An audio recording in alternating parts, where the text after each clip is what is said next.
Don't forget to like, comment, share and subscribe to Maulana Salman Hussaini Nadwi, a great thinker and Islamic scholar. یہ طے کر لینا ہے کہ ہم ایک امت بن کر اتحاد اپنی صفوں میں پیدا کر کے تمام طرح کی فرقہ واریت کا خاتمہ کر کے قرآن کو ہاتھ میں لے کر آگے بڑھیں گے۔ قرآن کا کوئی منکر نہیں، جھگڑا شروع ہوتا ہے نیچے سے، اوپر کوئی جھگڑا نہیں، کوئی بریلوی، کوئی دیوبندی، کوئی شیعہ، کوئی سنی، کوئی اہل حدیث، کوئی حنفی قرآن میں اختلاف نہیں کرتا ہے، سب قرآن پر متفق، سب نبی پاک علیہ السلام پر متفق، سب آپ کی سیرت و سنت پر متفق۔ جھگڑے وہاں سے پیدا ہوتے ہیں جہاں آپ کہتے ہیں ہمارا شیخ، ہمارا مفتی، ہمارا پیر، ہمارا حلقہ۔ جہاں سے یہ الفاظ شروع ہوتے ہیں وہاں سے فتنے شروع ہوتے ہیں، وہاں سے زہر کی پڑیاں بٹتی ہیں، وہاں سے فتنے وجود میں آتے ہیں۔ اس لیے صرف قرآن اور نبی اسلام، قرآن کی بات ہوگی اور نبی کا تعارف ہوگا، آپ کی حدیثیں بتائی جائیں گی، سنتیں بتائی جائیں گی اور قرآن اور حدیث کی مطابقت کو سامنے رکھا جائے گا۔ یہ اگر کام امت شروع کر دے تو انشاءاللہ بڑی جامعیت پیدا ہوگی، بڑا اتحاد ہوگا، الفتیں ہوں گی، محبتیں ہوں گی، نصرتیں ہوں گی اور دنیا جڑتی چلی جائے گی۔ مجھے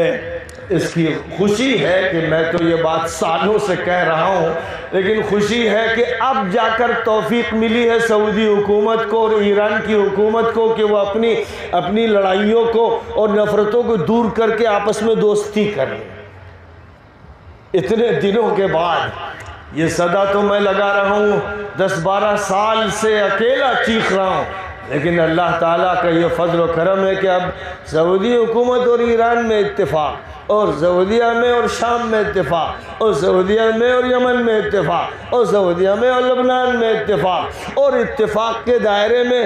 مختلف ملک شامل ہو رہے ہیں، اور یہ اتحاد الحمدللہ دھیرے دھیرے قائم ہو رہا ہے۔ اگر صحیح معنی میں یہ اتحاد قائم ہو گیا تو یاد رکھیے کہ 2023 یا 2024 میں اسرائیل کے نظام کا خاتمہ شروع ہو جائے گا،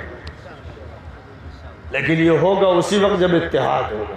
جب لڑائی نہ ایران میں رہے گی، نہ سعودیہ میں رہے گی، نہ عراق میں رہے گی، نہ لبنان میں۔ آپس میں اگر لڑو گے تو مرو گے، جوتوں میں روندے جاؤ گے، ذلیل کیے جاؤ گے۔ اللہ نے فرمایا وَلَا تَنَازَعُوا فَتَفْشَلُوا وَتَذْهَبَ رِيحُكُمْ،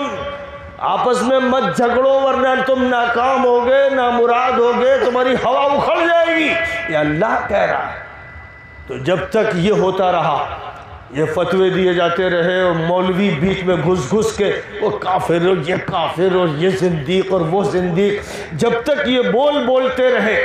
تو فتنے جگاتے رہے، امت کو کٹواتے رہے، توڑتے رہے اور دشمن کے لیے نوالہ تر بناتے رہے۔ لیکن الحمدللہ اب یہ صدا سنی جا رہی ہے کہ امت میں اتحاد پیدا ہونا ہے اور فرقوں کا خاتمہ ہونا ہے، حق کی دعوت چاروں طرف سے اٹھنی ہے اور جو ظالم ہے اس کا ہاتھ پکڑنا ہے، جو مظلوم ہے اس کی مدد کرنا ہے، وہ کہیں بھی دنیا کے کسی بھی خطے میں بستا ہو۔ اس مشن کو لے کر انشاءاللہ آگے بڑھنا ہے۔